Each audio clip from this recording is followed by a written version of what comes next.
The salt salesman sold me 7 seals. The salt salesman sold me 7 slippery seals. Bold backgammon gamblers broke ground behind gold garages. Will Ferrell is not that funny. Will Ferrell is whoa. What do you think you're doing? I'm just drinking whole milk. That's like the thing we do. Not anymore, friend. Not only did we beat that to death in the last episode, but it's become something much more sinister than just a running joke. It's become a symbol for Nazis. What? Surely this can't be true. These Nazis just keep ruining everything, don't they? Why would they choose milk as their drink of choice? Something about white supremacy.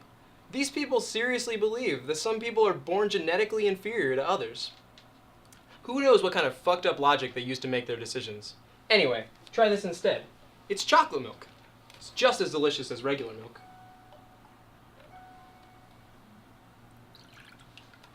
Wow, this stuff is great. It's not a symbol for white supremacy either. On a serious note, folks, if you see someone dressed in Nazi apparel, punching them in the face is completely justifiable and condoned by the Pittiful News Network.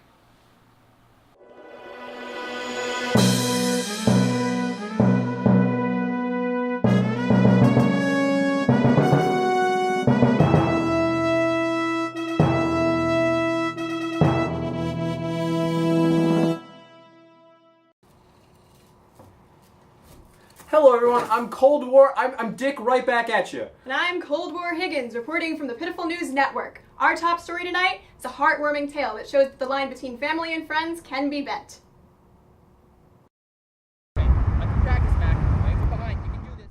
These two college students may seem like ordinary friends on the outside, but instead of the normal brotherly camaraderie observed in teenage boys, there is a far more intimate relationship between these inspiring young men. So tell us about your relationship. Brent's married to my mom. I've known Mac ever since elementary school, back when I thought his mom was just hot. Oh, Dad, come on. Come on, Dad. There's nothing to be ashamed of. Yeah, his mom used to slip me extra Hershey kisses whenever I would come over. There was no denying our chemistry. But I never thought I would be this lucky. I have a family now. A beautiful wife. A rascal son. Oh, and don't forget Beaver. You can't forget Beaver. Beaver's our boxer bulldog mix. Mac loves them. Their transition from friends to family has been impressively smooth, transforming their relationship forever, only within the course of a few weeks. My mom was in really bad shape after the divorce. She cried a lot. She actually relapsed back into her coke addiction. All she did all day was sit around, watch these shitty Lifetime romantic comedies. Hey, watch it. You don't like that language in this house. All right. Sorry. Anyway, she's doing a lot better now, and she does a whole lot less coke. Mac was such a great help during the early days of our relationship. He taught me about his mother's favorite foods and flowers, all the basics I needed. Certainly made wooing her a lot easier. And you can tell they really do love each other, even without all the gifts. She's paying both of our tuitions now. How do you feel about the transition from pal to parent? You know, I feel pretty great. Mac's grown up so fast.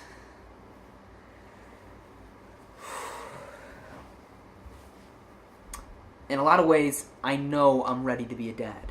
I love Mac so much. He's a great kid. But it's scary, you know? I don't want him to get mixed up into the drugs and the alcohol. Especially because we did drugs all the time together. I'm just so lucky I get to watch him grow up in front of my eyes. I still remember his first kiss. Miranda Mosevitz. I remember because we hooked up the night before. Do you still hang out with Mac in a friend setting? Sorta. We mostly go out as a family now. Him, me, and his mom. We're no different from your average, run-of-the-mill American household.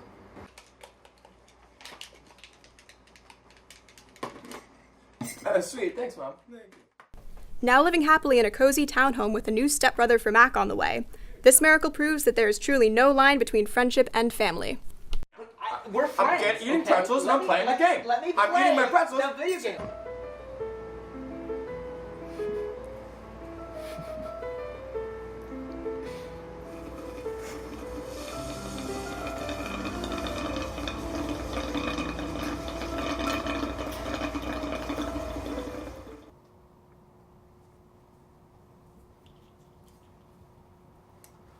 Our next story tonight. Oakland street signs seem to be more aggressive than ever, don't they, Cold War? Oh yes, Dick. Local student Mike Teeth was attacked on Tuesday night while walking down Fifth Avenue. Our correspondent Terrier Blight is on the scene with the story. Over to you, Terrier.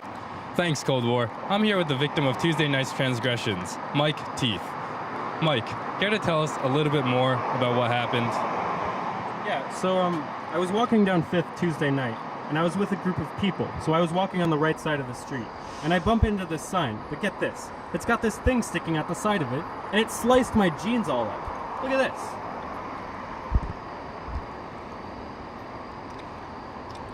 That's a pretty hefty slash, but as we all know, there's two sides to every story. Let's see what the sign has to say.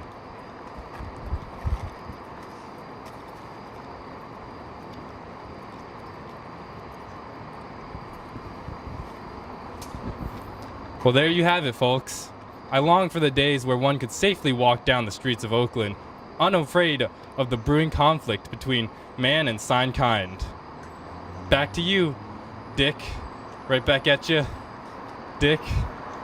Right back at Thanks, Terrier. That story reminds me of the summer of 2008, when I was taken up. Well, hold on, Dick. I think we ran out of money during that last segment. Oh shit, seriously? I knew that chocolate fondue fountain was a bad decision. What are we gonna do? There's only one thing we can do. We gotta call the boss. God help us. I'm telling you, Gottfried, I'm pretty sure I could play tennis and get a pedicure at the same time. No matter what those jerk-offs at the Masonic Temple say. Phone for you, sir. What? Don't these wads know this is my personal time? Okay, put them on. What? What? What do you mean you're out of money? I just gave you $20 last week. How much could it cost to do news? I don't know. Run a commercial or something. Yeah, okay. Yeah, bye. Is everything in order for my Brazilian yacht caviar party? I swear to God, if they give me the cheap stuff again, I am going to renounce my citizenship. All right, time for some money. Here's a commercial. Capitalism. With Xfinity, you can enjoy your favorite TV shows and movies anywhere, anytime, even when you're together. So, how was everyone's day? Say, Becky, could you pass the salt?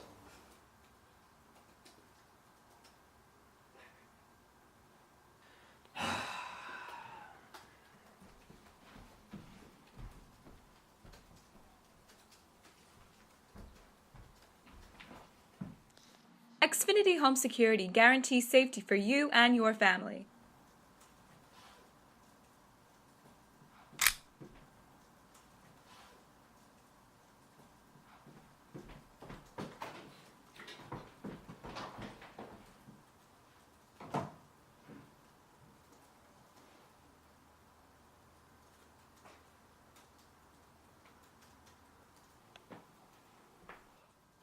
Someone call the cops! Can anyone hear me? I said someone call the cops!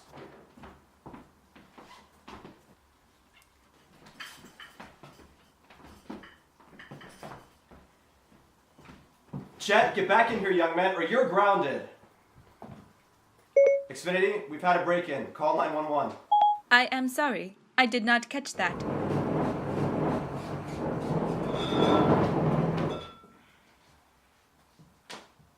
Xfinity, call 911. Invalid number. System malfunctioning. Hey you, buddy. You help me with this thing? What? No. Help me, goddamn, or I'll take your device. Please, no, you don't know what you're doing. So what's it gonna be? Don't take the table, please. I love it. I found it on the street. No, not my device. Please just shoot me instead. Just take my kids' devices. They're worth a lot of money. Please, I need this more than them. I beg you.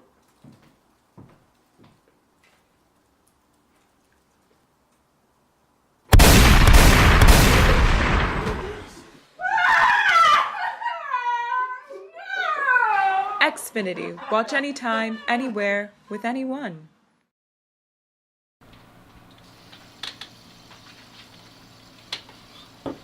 Up next, it's PNN's resident film expert and pseudo-intellectual, Neil Forrest, with his review of Stephen King's It. Thanks, Dick. Glad to be here. Thank you so much, Cold War. Only like the 200th adaptation of Stephen King's work this year, It is a wild ride filled to the brim with horror, humor, and heart, as 7 lovable losers face off against It, the shape-shifting monster, and his favorite and most terrifying form, Pennywise the Dancing Clown. A total romp from beginning to end. You know, probably. Pardon? I mean, you know, that's what I figure the movie is like. I only saw the first 5 minutes. What? Why? How? It was way too scary for me, man. I saw those paper boats running down those puddles and I was like, no thank you. Wait, so you didn't even see the clown before you left? Oh yeah, I mean, I've suffered from papyrophobia since childhood. Ever since I put the finishing touches on the old SS Innocence right before the announcement of my parents' divorce, my psyche has never been the same. I couldn't deal with another 2 hours of that trauma, so I left. Honestly, I don't think I would have had a problem with the clown. I've never really gotten this common phobia of clowns. They've been nothing but nice to me. I mean, for God's sakes, my 7th birthday party is one of my fondest childhood memories. Bozo gave me a free balloon before the party and a free handjob afterwards. I didn't even have to ask. That's what we in the industry call a win-win. Okay, wow. Neil, obviously you have some deeply rooted psychological issues that you should probably... So I was walking home from my screener, having an existential crisis about the innate frailty of our existence. You know, the huge. When I had the sudden urge to call my mother. I don't know what it was, but I was starting to grow suspicious of my father's disappearance. He had left right after my mother had won full custody, during my first weekend of visitation. He left to say he was going to buy cigarettes, but the problem was, he was never a smoker! I had to get to the bottom of this. Neil, please! What does this have to do with... However, I forgot to mention that Mother has refused to take my calls ever since my furries are friends, not food intervention. So of course, the phone was answered by Gary. Gary? God, Gary. He's my mom's therapist boyfriend. God, isn't he such a swell guy? Even though I had never had any intention of speaking with this man, he continues to check up on me just to see how I'm doing. How's it hanging, Neil? Right as rain, Mary Jane? You know, it probably isn't very healthy to spend so much time on the dark web, Neil. It's like, God, mind your own goddamn business, Gary! 2 stars. And now, to close out the show, our Twitter question of the week. Wait! This one's from @CallOfBooty96. Hi there. Asking about the new movie that's about the devil incarnate, Mother. He tweets, "Hey Neil, what do you think about the Mother shot composition and how it focused on Jennifer Lawrence's point of view?" What is this shot composition?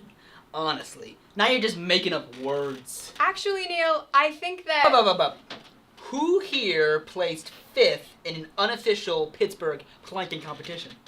You can't be serious. Yeah, that's what I thought.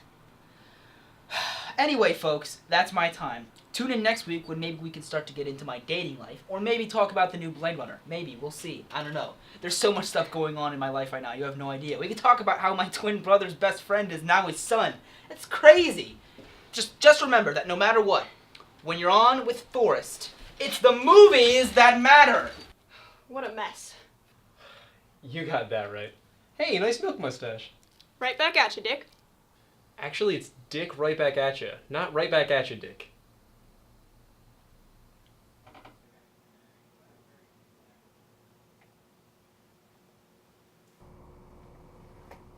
Well, that's all we've got for tonight. I'm Dick right back at you. And I'm Cold War Higgins, and this has been the Pittiful News Network. And as always, the proper pronunciation is milk, not milk.